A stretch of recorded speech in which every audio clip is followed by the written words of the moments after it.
कौन कहते वाम मार्गी को, ऐसो चिंतन करने वाले को कहते हैं हे रावण, तूने गलत चिंतन करके जगत माता सीता को उठा के ले गया। कौन काम के वश होकर के जगत माता को तू लेके आ गया। कौन काम वश कर्मी कहते कंजूस आदमी को, कर्मी कहते कंजूस भी मरा हुआ माना गया। कौन काम वश कर्मी कहते कंजूस आदमी, कभी भी दान नहीं करता, कभी भी शुभ कार्य नहीं करता है, केवल संग्रह ही करता रहता है।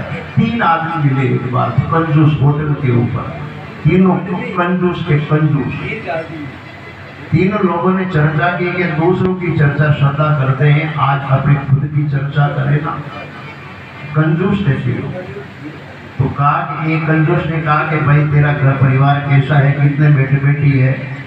तो एक कंजूस ने कहा कि देखो 3 बेटे बेटी है, 2 हम 5 है, तो घर में कैसे खाना पीना होता। बोले आनंद देशी घी लाता हूँ मैं, 250 ग्राम लाया, उनको 3.5 महीने हो गए, भी आधा बचा हुआ। क्या बोला? 250 ग्राम घी लाया, 3.5 महीने हो गए, आधा बचा हुआ। अरे तो तू घी लगाता कि नहीं लगाता? लगाता हूँ साहब। कैसे नहीं लगाता? बोले कैसे लगाते हो? मेरी पत्नी रोटी बनाती है, मैं पास में बैठता हूँ, स्टील के डिब्बे में घी को रखता हूँ, चम्मच रखता हूँ, चम्मच को टेढ़ा नहीं करता हूँ, ऐसे सीधा डाल के रोटी पे रख के दोनों रोटी को ऐसे कर देते। ठीक है। दूसरा बोला कि मेरे भी भगवान की कृपा से 5 बेटे बेटी है, 2 जने हम 7 है। मैं लाया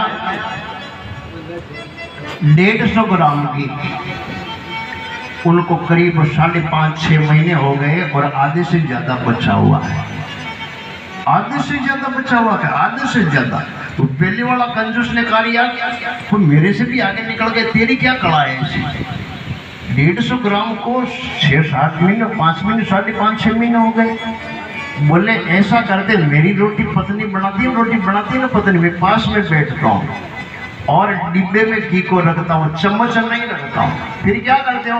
बोले ये अंगुली है ना तिलक करने के लिए, अंगुली को अंदर डिब्बे में ऐसे करके रोटी के तिलक कर देता हूँ। अल्लूनी नहीं खाते हैं,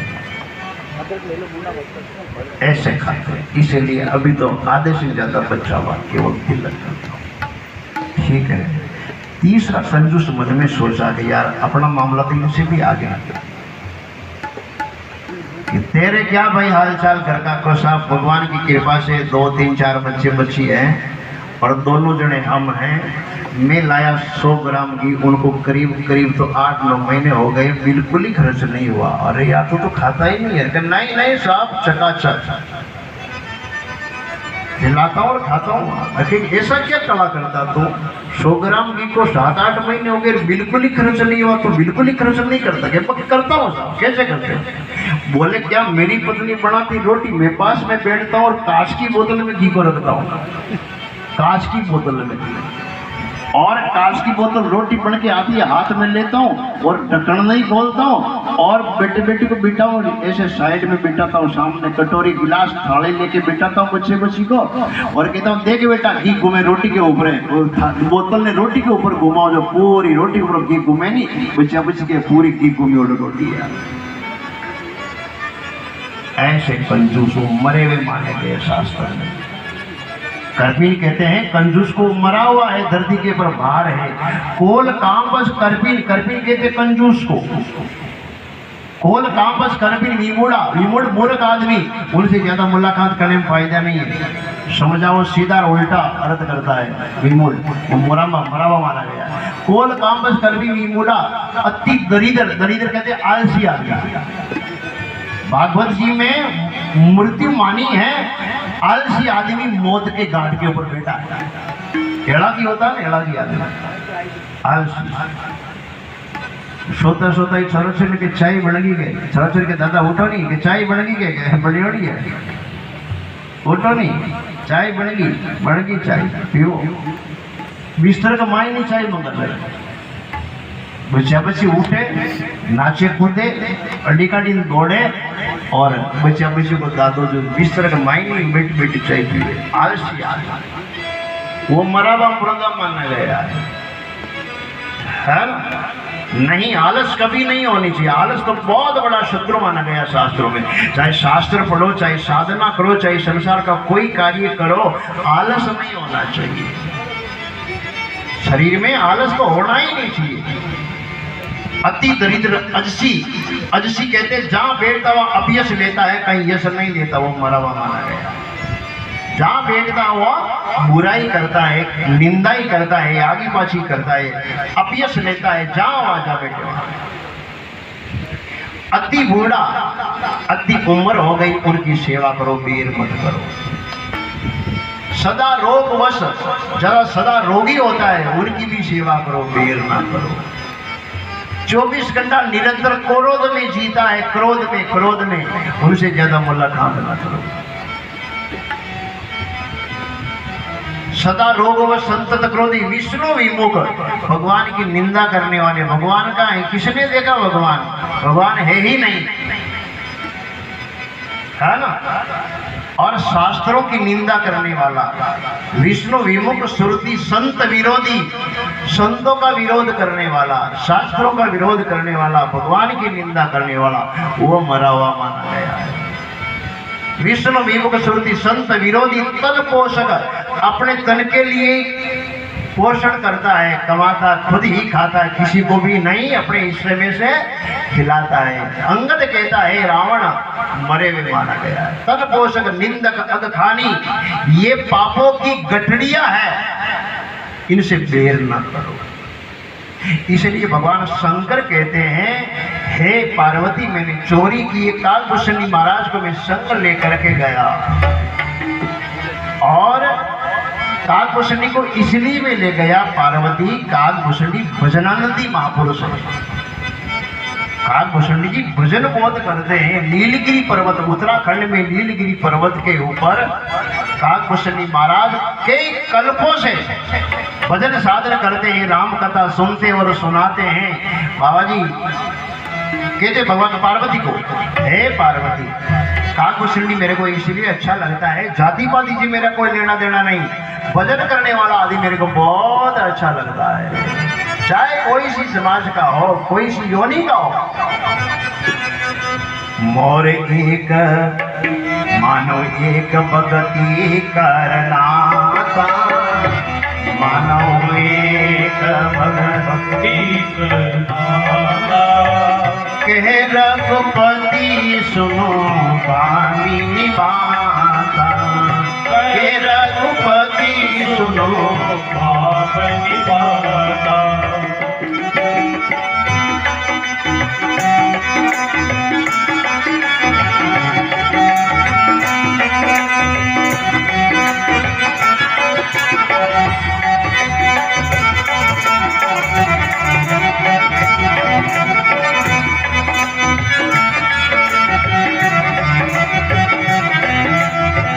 जाति पाति कुल धर्म बढ़ाई, जाति पाति कुल धर्म बढ़ाई, जन बल परिजन गुण चतुराई, जन बल परिजन गुण चतुराई।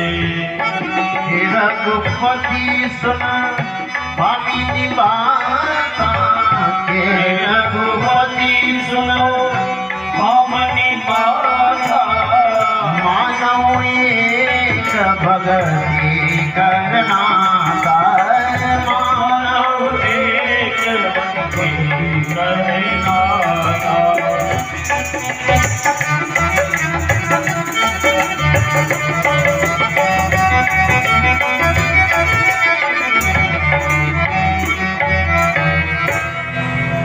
भगवान शंकर ने कहा, और राम जी भी कहते हैं सबरी को, कि मैं जाति पाति नहीं देखता हूँ, भजन करने वाला व्यक्ति मेरे को बहुत अच्छा लगता है। मानव एक भक्ति करनाता, कहे रघुपति सुनो भामिनी बाता, भजन करने वाला व्यक्ति बहुत अच्छा लगता है मेरे को। राम जी भी कहते हैं, और शंकर भगवान भी यही कहते पार्वती को, कि पार्वती काकभूषणी को कौवा है, कौवे का उनका तन कौवे का है, लेकिन भजन बहुत अच्छा है, और भजन करने वाला व्यक्ति मेरे को बहुत अच्छा लगता है। देखो सजनों, भगवान को अपना बनाना चाहो, भगवान से राजी होना चाहो, भगवान को अपना सारा ही काम करना चाहो तो भगवान के भजन भक्ति साधना करो। राम जी ने कह दिया मेरे भक्त करने वाले से बहुत रिश्ता नाता है। और हे पार्वती, भगवान शंकर कहते पार्वती को कि काकभूषणी महाराज एक बार राम जी के और रावण के, भगवान शंकर कह रहे पार्वती को कथा सुना रहे काकभूषणी की कि एक बार राम जी के रावण के युद्ध चल रहा था लंका में और राम जी को नागपाश में बांध लिया इंद्रजीत मेघनाद ने। तो वहां नारद जी महाराज उन युद्ध के यहाँ थे तो नारद जी ने देखा कि आज मेघनाथ ने राम जी को बांध लिया नागपाश में, तो ये बांध करके ले जा रहे हैं कहीं। तो तामसिक लोग जो हैं, छोटे पामर लोग हैं, उनके मन में संशय पैदा हो जाएगा कि राम जी परमात्मा नहीं है, इसलिए इनको राक्षसों ने नागपाश में बांध दिया। नारद जी ने मन में विचार किया, गरुड़ को बुलाया, गरुड़ जी महाराज जल्दी करो। क्या बोले? राम जी को नागपाश में बांध करके ये मेघनाथ ले जा रहा है, आप जल्दी जाओ। और गए गरुड़ जी महाराज और सांप को काट करके खा गए, क्योंकि गरुड़ का तो भोजन है सांप, खा गए सांप को। अब गरुड़ जी के मन में शंका हो गई कि लोग कहते हैं राम जी परमात्मा है, राम जी परमात्मा है, राम जी परमात्मा नहीं है।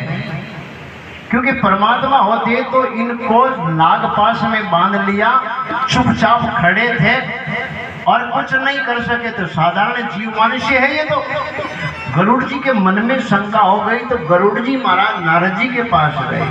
नारद जी महाराज आपने मेरे को बुलाया और नागपाश में राम जी को बंधे हुए को मुक्त मेरे द्वारा करवाया, तो राम जी क्या परमात्मा है?